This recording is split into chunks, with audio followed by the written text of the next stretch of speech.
Hello friends, मैं हूं असलम अहमद और इस वीडियो में मैं आपको बताने वाला हूं विक्टर ट्रेसिंग कोरोड्रा में किस तरह से करते हैं, वो भी इजी और प्रोफेशनल तरीके से। तो चलिए फिर शुरू करते हैं। यहाँ पर मैंने एक मैकडोनल्ड का जो लोगो है वो लिया है आपको बताने के लिए।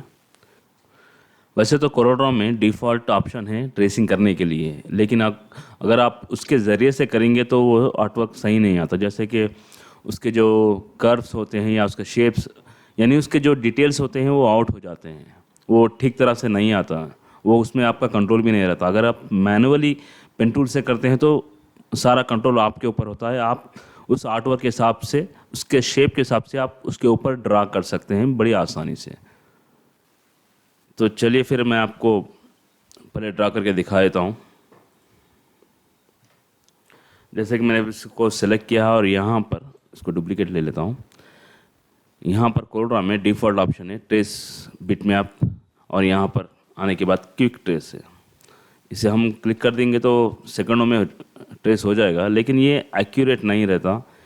ये जो है इसका शेप जो है ये पूरा आउट हो जाता है। आपको मैं इसे ओपन करके दिखाता हूँ। ये देखिए, ये जो इसके कर्व्स है, कॉर्नर्स है, ये चेंज हो चुके हैं। तो इसका जो ट्रेस करने का सही तरीका जो होता है वो हम ही मैनुअली पेन टूल से जो ड्रा करके जो ट्रेस करते हैं, बनाते हैं, वही परफेक्ट है और वही प्रोफेशनल है। और मैं ट्रेस के बारे में ये कहूँगा कि आजकल ट्रेस एक ऐसा सब्जेक्ट बन चुका है कि आपको फाइवर और बहुत से ऐसे सारे वेबसाइट्स हैं जहाँ पर आपको बहुत सारा काम मिल रहा है, जिसके ज़रिए से आप सिर्फ ट्रेस करके भी पैसे कमा सकते हैं। ये ज़्यादातर जो बिटमैप होता है या इमेज होती है, जो लोगो होता है, ये जो पिक्सल्स आउट हो जाते हैं, उसे फिर से रीड्रा करने के लिए, फिर से उसे विक्टर बनाने के लिए ट्रेस यूज़ करते हैं। वैसे तो इसमें 2-3 तरह के वेस हैं करने के लिए, इसमें मैं आपको बहुत ईजी तरीके से बताता हूँ। वैसे तो मैं जो करता हूँ, मैं जैसा बनाता हूँ वो हिसाब से आपको बता रहा हूँ। मैं जब जब भी ट्रेस करना होता है मुझे, तो ये तो सिंपल लोगो लिया है मैं आपको बताने के लिए। कभी कभी कुछ कॉम्प्लिकेटेड रहते हैं, बहुत सारा काम करना पड़ता है उसके अंदर, अलग अलग तरह के। तो उस टाइम पे आपको इस इमेज को थोड़ा सा लाइट कर लेना चाहिए, ताकि आपको विजिबिलिटी जो है क्लियर रहे, जो आप ड्रा कर रहे हैं आपको मालूम पड़े। तो उसके लिए मैं क्या करता हूँ, पहले तो मैं यहाँ पर आके ट्रांसपेरेंसी टूल है, इससे मैं इस पर ड्रा करता हूँ। और जैसे ही मैं ड्रा करता हूँ, यहाँ पर प्रॉपर्टी बार में जो यूनिफॉर्म ट्रांसपेरेंसी है, इसे मैं क्लिक करता हूँ। उसके बाद यहाँ पर 50 to 60% मैं अप्लाई करता हूँ, ताकि यह लाइट हो जाए। या मुझे और थोड़ा इसको ज़्यादा डार्क करना है तो एक 40% कर देता हूँ, इस तरह से। इसके बाद इसके ऊपर राइट क्लिक करके लॉक ऑब्जेक्ट कर देता हूँ, ताकि ये कहीं हिले ना। फिर यहाँ पर मैं टूल बार से, ऐसे तो बहुत सारे टूल्स हैं यहाँ पर और अलग अलग टूल से कर सकते हैं, लेकिन सब में इजी जो तरीका है, जो आसानी होती है, वो है पेन टूल।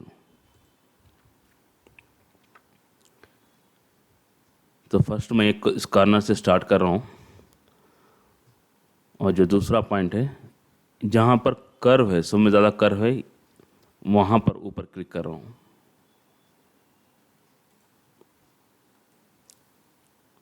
आप चाहे तो ये हम आधा बनाकर भी इसे डुप्लीकेट कर सकते हैं, फिर भी मैं आपको पूरा करके बता रहा हूँ, और वो आधा करके भी आपको बताऊँगा।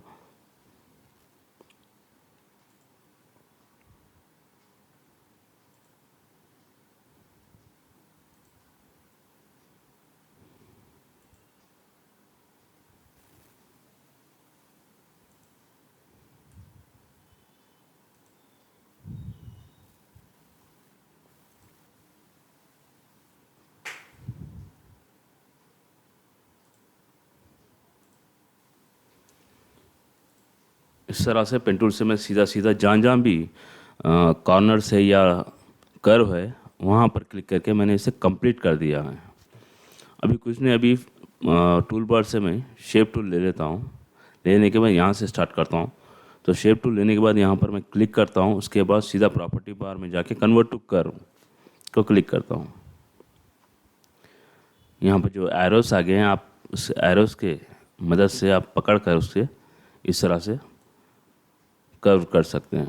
जैसा आर्टवर्क है, जैसा लोगो है, उसके हिसाब से आप कर सकते हैं।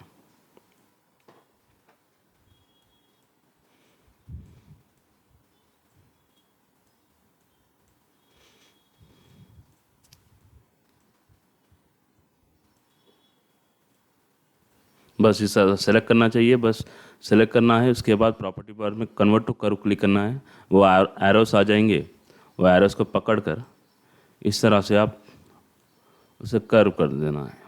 बस इसी तरह से पूरे आर्टवर्क को, पूरे लोगो जो भी डिज़ाइन रहेगा जिस पे आप ट्रेस कर रहे हैं, उसी तरह से करना है। लेकिन इसमें और एक गौर करने की बात ये है, ये जब स्टार्टिंग आप करेंगे तो आपको थोड़ा सा इस तरह से दिखेगा। जहाँ जहाँ भी हमने नोट्स लगाए थे, मतलब यहाँ पर मैं क्लिक किया था, फिर इसके बाद यहाँ क्लिक करा, यहाँ क्लिक करा, उसके बाद में हम कर्व कर रहे हैं। कर्व करने के बाद भी जहाँ जहाँ मैंने नोट्स मतलब टिक जो फर्स्ट सेकंड जो लगाया था, वहाँ पर जो कर्व का जो फ्लो है वो करेक्ट रहना चाहिए। ब्रेक जो हमने जो भी कट लगाए हैं वो दिखना नहीं चाहिए। एग्जाम्पल के लिए यहाँ देखिए, यहाँ पर नोड है, लेकिन ये जो कर्व है वो सही कर्व नहीं है। हमसे स्टार्टिंग में ये गलती होती है, लेकिन जैसे जैसे हम प्रैक्टिस करते जाते हैं तो आपका हाथ साफ हो जाता है और आपका एक्सपीरियंस जब बढ़ जाएगा तो आप इसमें बहुत इजी कर पाएंगे। अब जैसे कि मैं इसको सेलेक्ट किया, उसके बाद यहाँ पर देखिए थोड़ा सा शार्पनेस है, कर्व फ्लो नहीं है। ये स्टार्टिंग में जब हम बनाते हैं स्टार्टिंग स्टेज पे, तो जब ऐसे प्रॉब्लम थोड़ा बहुत होता है, उसे हम थोड़ा देख लेके इसी आर्ट वर्क के ऊपर रख के ही कर सकते हैं आप। मैं बाजू निकाल के आपको बता रहा था। यहाँ पर शेप टूल लेके मैं यहाँ पर ड्रा करता हूँ, और जिस नोड के हमें एडिट करना है बस इसे इस तरह से यहाँ पर ड्रैग कर दो तो आप सेलेक्ट हो जाएगा वो।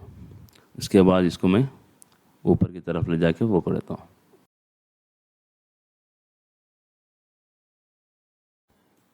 अभी देखिए ये कर्व आपको यहाँ पर किधर ब्रेक है या किधर मैंने नोड है, आपको ये दिखाई नहीं दे रहा अभी।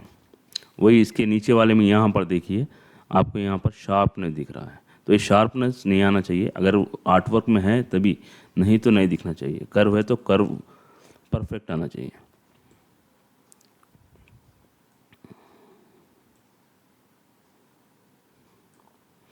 इस तरह से यहाँ पर मैं और थोड़ा करके आपको दिखा देता हूँ। बस क्लिक करता हूँ, कन्वर्ट टू कर्व, उसके बाद या तो एरोस या तो उसकी डायरेक्ट लाइन को भी आप ऐसा ड्रैग करके भी ऐसा कर सकते हैं।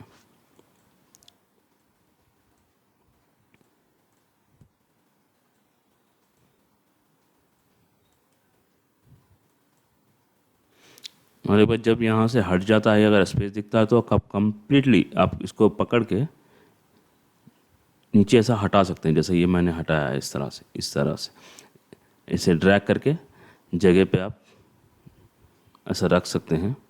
उसके बाद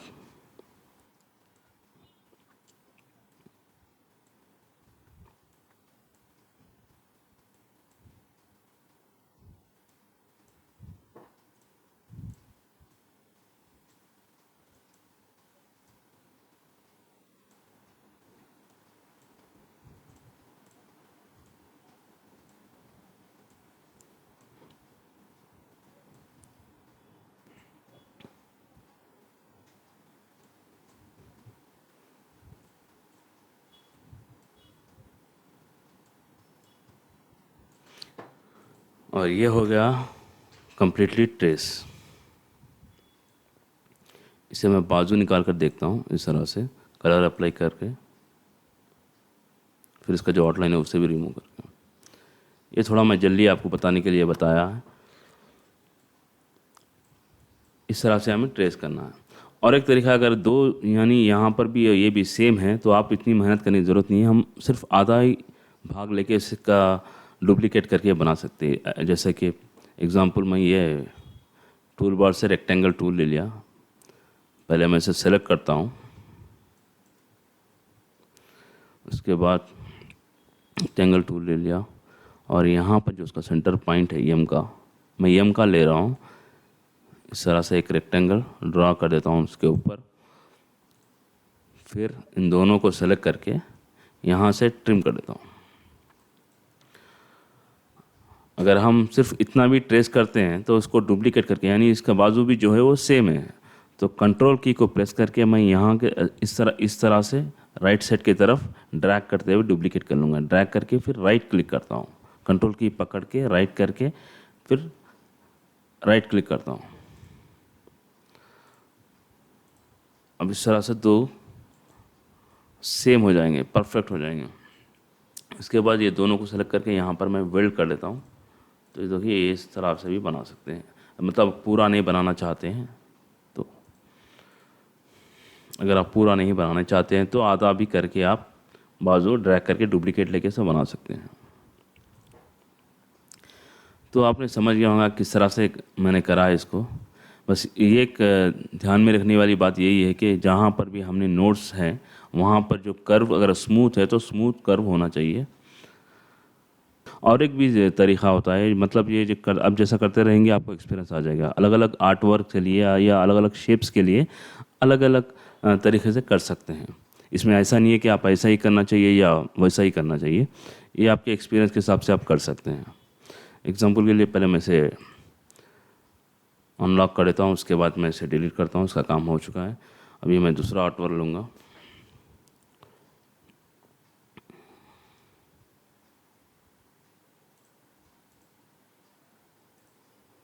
यहाँ पर मैंने एक दूसरा लोगो लिया है आपको बताने के लिए, इसे भी मैं लॉक कर देता हूँ। अब देखिए इसके अंदर एक सर्किल है और इस तरह से आप पेन टूल से डायरेक्टली इस तरह से भी कर सकते हैं।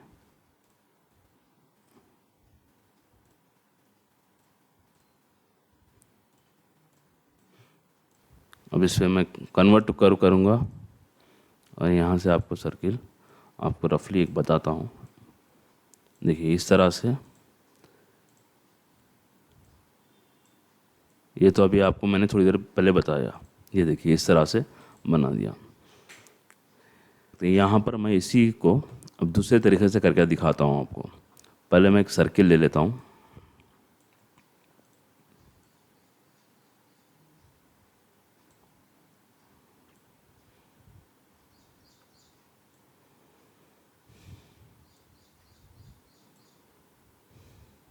एक सर्किल हो गया। उसके बाद ये जो पॉइंट है, ये वाला पॉइंट तो मैं एक रेक्टेंगल ड्रा कर रहा हूँ। किस तरह से कर रहा हूँ सिर्फ देखिए, आप समझ में आ जाएगा।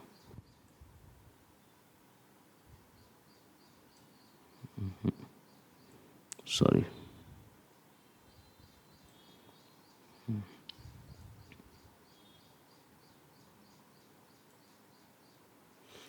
यानी ये जो वाइट कलर का जो स्पेस है मैं वो कवर कर रहा हूँ।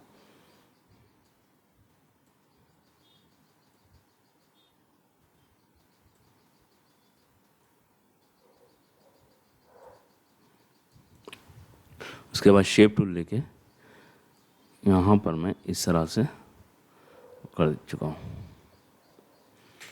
फिर से मैं अंडू करके दिखाता हूँ, थोड़ा से यहाँ से बढ़ा लेके तो। इसके बाद ये देख लिया आपने। इसके बाद इसको मैं शेप टूल से जो डिफ़ॉल्ट ऑप्शन है कोलरा में, कॉर्नर्स को राउंड कर लेता हूँ। उसके बाद यहाँ पर मैं पॉइंट साइज़ बढ़ा लेता हूँ। कितना बढ़ाता हूँ? जितना वो स्पेस है।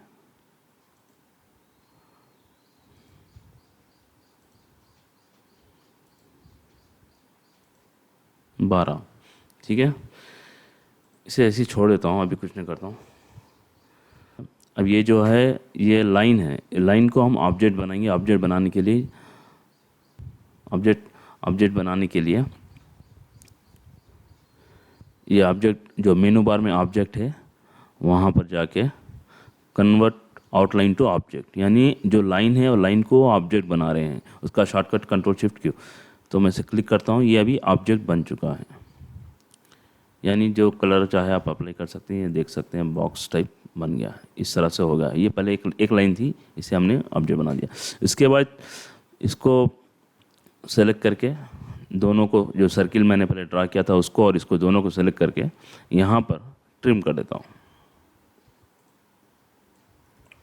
अब इसका काम हो चुका है तो मैं इसे डिलीट कर देता हूँ। ये थोड़ा सा दिखा रहा हूँ मैं आपको, ये एक बन चुका है, इस तरह से तो बन चुका है। और नेक्स्ट अभी ये बचा हुआ है, तो इसके लिए भी एक रेक्टेंगल में ड्रा करता हूँ।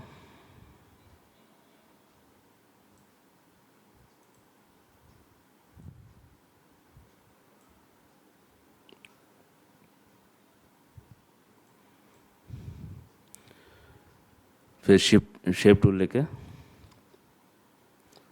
टूल लेके इसको मैं उसके जो कॉर्नर से राउंड कर दिया हूँ। फिर इसको भी फिर से मैं सर्किल को सेलेक्ट करके कट कर लेता हूँ।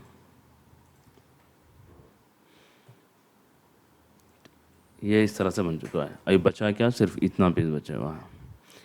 इसको भी मैं रेक्टेंगल से ही करता हूँ।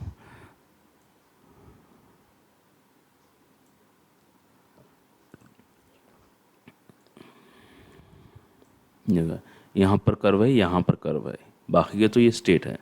तो कर्व करने के लिए पहले से ये बॉक्स रेक्टेंगल को मैं राइट क्लिक करके कन्वर्ट टू कर्व कर देता हूँ, या शॉर्टकट की कंट्रोल क्यू। उसके बाद यहाँ पर क्लिक करके फिर इसे भी कन्वर्ट टू कर्व करके स्ट्रेट लाइन को कर्व में कन्वर्ट कर देता हूँ।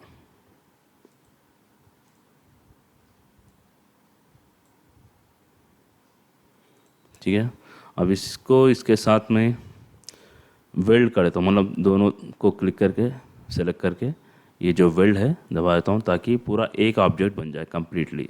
अभी ये बन गया है। अब मैं इसको कलर अप्लाई करके दिखाता हूँ आपको।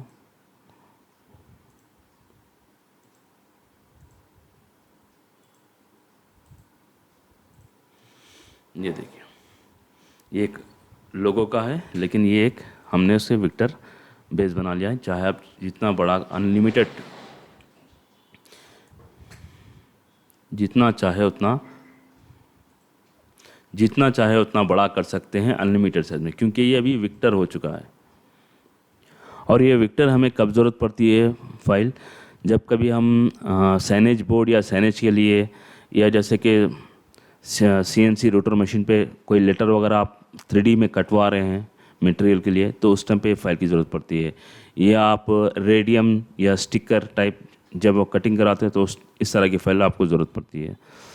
तो ट्रेसिंग बहुत एक अच्छा वर्क है, एक अच्छा जॉब है। अगर आप प्रोफेशनल तरीके से थोड़ा प्रैक्टिस करेंगे तो बहुत एक से एक आर्ट वर्क को आप रीडिज़ाइन कर सकते हैं, और उसकी भी अच्छी तरह से डिमांड है बाहर, और सोर्सिंग में भी आप कर सकते हैं। उम्मीद करता हूँ कि ये वीडियो आपको पसंद आया। अगर पसंद आया तो शेयर लाइक ज़रूर कीजिए और सब्सक्राइब भी कर लीजिए। बहुत बहुत शुक्रिया।